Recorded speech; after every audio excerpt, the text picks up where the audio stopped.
Birmingham, the UK's second city and a former industrial power of the world, and the centre of the conurbation in which this place sits. Solihull, a leafy and affluent borough. Now, behind me you can see a basketball court. Nothing that remarkable, but maybe not the first thing you'd associate with a place like Solihull. However, it does link a girl from India that you can see behind me and a gentleman from Nigeria who, in every sense, fulfilled the American dream. Let's find out more. This is Anagha Nagarajan. Anagha, thank you and welcome.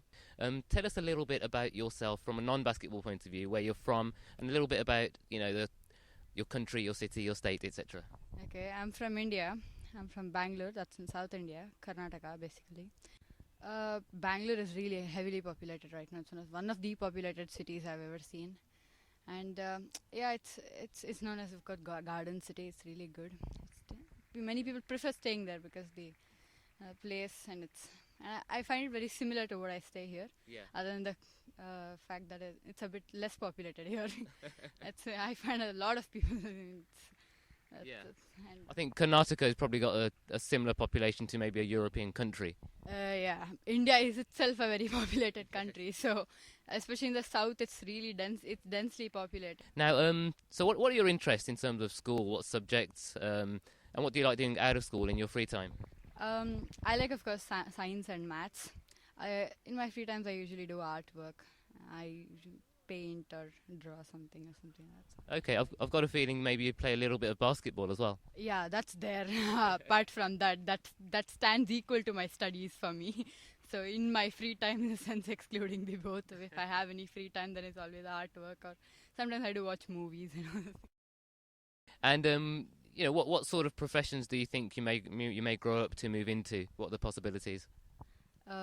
I always wanted to become a police officer or an army officer, so I have to still aim towards it. I have to achieve it, so I don't know. Okay, is that something that runs in the family? No, not exactly, but that's something I would always aspire to become, serve my country. Okay, good stuff. I didn't ask, how old are you, by the way? 16. Okay, so let's move on to basketball. Obviously, you're into basketball in quite a big way. Where did you get that from? Where did that passion start from? Dad is a player. My uncle is a player. I think that runs in my family though. Okay. Most of them are players, and yeah, dad was he's the one who is a role model, obviously. Here, so I following his footsteps. I'm here right now. Okay, I didn't know that. I didn't know your father was a basketballer. So since you were, what age have you had a basketball in your hand and been bouncing a basketball around?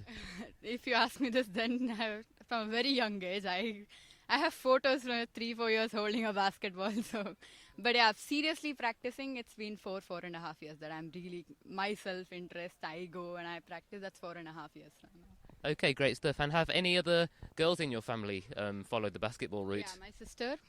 So right now she has started. She's 12 now. She's just now started her career. So just hope she makes it a good level as well. Did you find it strange, or did anyone find it strange, or a bit of a struggle to get into basketball at first? Did you get any comments about yourself, as I say, a girl, internationally, maybe an Indian girl? The first thing people think of isn't necessarily sport, is it? Yeah, probably. Even here, when I used to play one-on-one or something in the camps, probably they used to feel, oh, it's just a girl. But I mean, I never had that attitude. No, it's all the same. So, I mean, that goes on. Probably they do feel, it's okay. It's a girl. We can beat her. I mean, that's not the attitude anyhow. And girls can beat. It's not always the guys who win. So. Yeah, so your family were obviously always quite supportive of the idea. They are really supportive. My dad, he really wants me to pursue basketball because he knows what it is and he really loves the game. So even recently when I played nationals, he had a ligament tear, he had a injury or something. Even then he's so enthusiastic. He used to come with me to the court, and with all those injuries he used to travel with me, and that's how he is enthusiastic about the game, and that's what pushes me, gives me a push to play more. Because dad is so much, then I have to do something on the court. That's excellent. It's crucial, isn't it, for to have that parental support. because all of them support me in this. Because my uncle, who all the way helped me to come till here, this wouldn't be possible. He helped me. My dad, my grandparents are also supportive. But I would say, you see, it's not like girls shouldn't play or something, right? Even we have equal capacities, because this year when we saw in India, medals were all bought by girls. So I think it's something really good for girls to play. Yeah, absolutely equal capacity, and Exactly. that's really really good to hear. Is there something inside you which stops you maybe giving up when something goes against you? There's something that makes you really think, right, I'm sticking to this and I'm going to see it right through to the end until I'm doing my very very best. The cheering of my dad standing outside. I don't want to give up on that. That's the only thing that makes me go on. Whenever I say no, I would give up. If I look out, I see the hope in his face, and nothing else can get me into the game. So that's the thing that inspires me the most. That's amazing, and that definitely is something that is maybe more particular to the Asian subcontinent in terms of your parents' wishes and the respect Yeah. of your parents and wanting to please them and make them proud. No, not about pleasing them, but it's of course my passion too. But as a player or a young player, there are times when I have given up also. Like on the court, when okay, there's hardly any time left and the score is not on our side, happens. It really doesn't matter. When I look out, I see my parents telling, "Never mind, just fight." So those things are really inspiring for me to play more. It really doesn't. It's not always win and lose is of course a part of the game, but for you to fight is more important on court. So that's something really inspiring for me. That's inspiring words, actually, Naga. That's really really good. We struggle to find girl players, but we're finding it difficult here. I mean, have you got any views on that?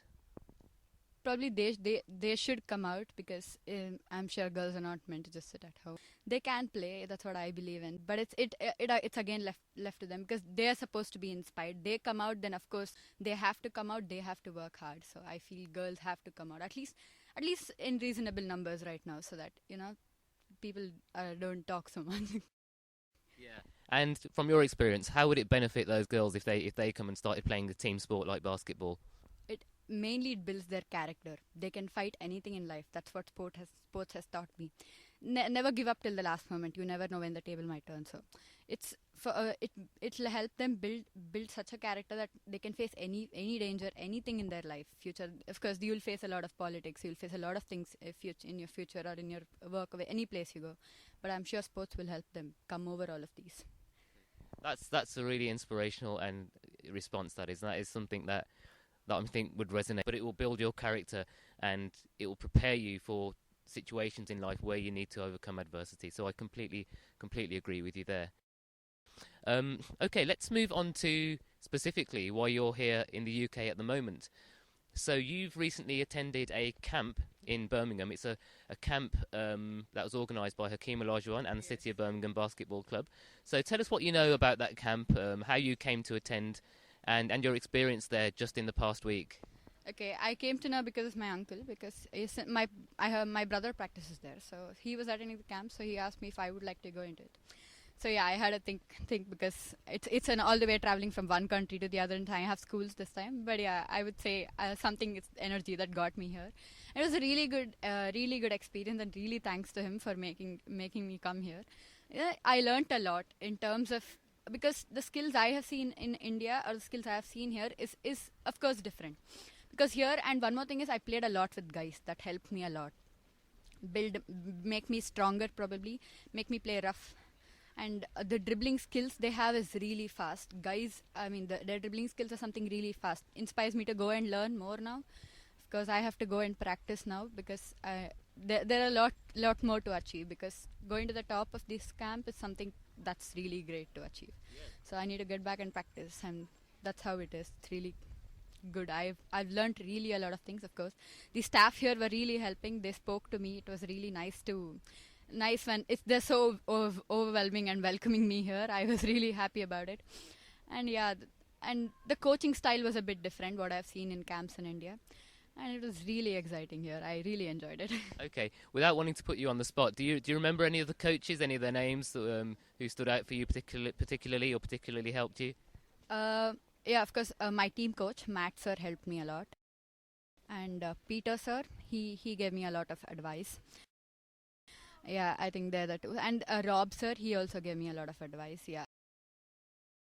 So they helped me. They helped me improve on my minute things, such as recently when I was scoring a basket, I scored on the right hand on the left side. So he was telling me, no, you shouldn't be doing that because left hand. Minute things make me a better player. I mean, that's how they have helped me through. So Yeah, marginal gains. yeah. So now when I go back there, probably I wouldn't repeat those mistakes and I would look a bit better.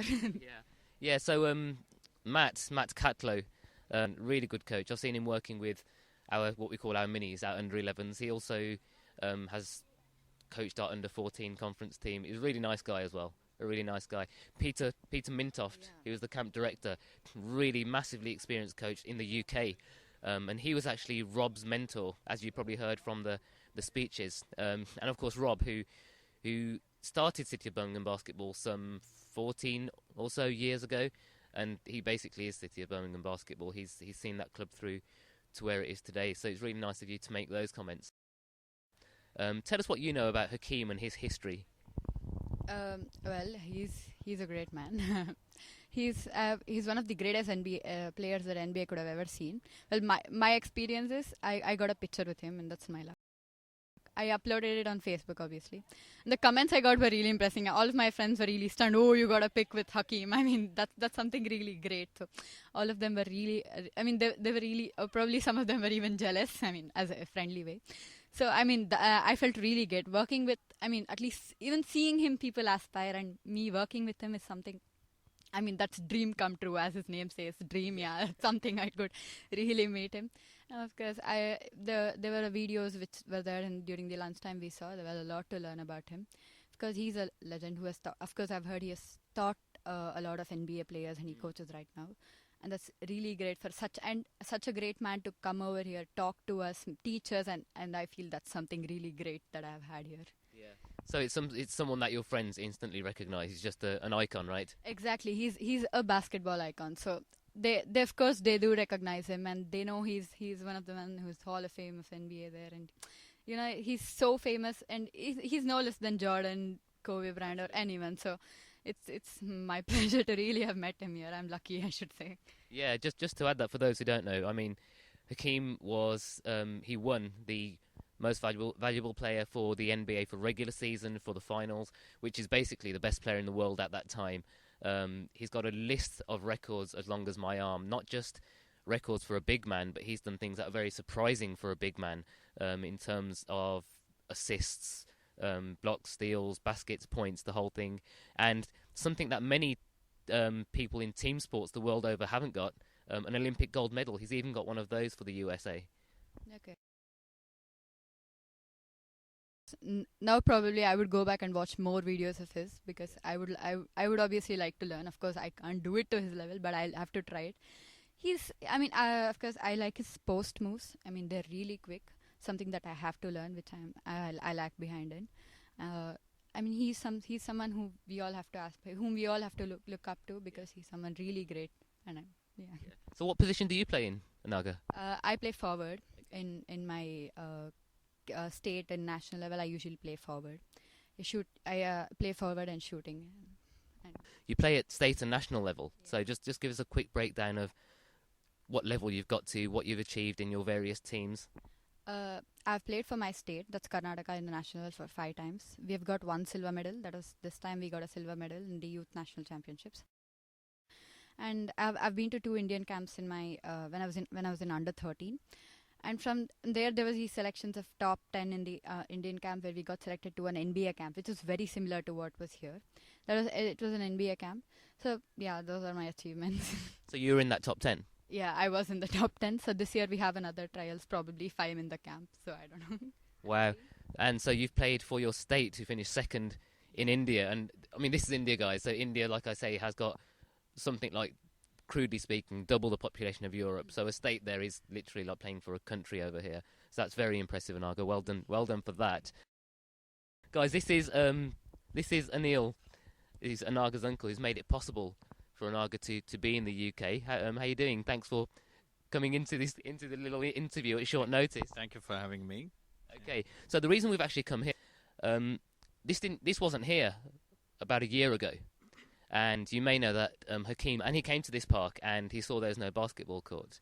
Okay, and So I think he maybe wanted to question the council, which he did through Rob at City of Birmingham Basketball, and said, look, I'll build a court.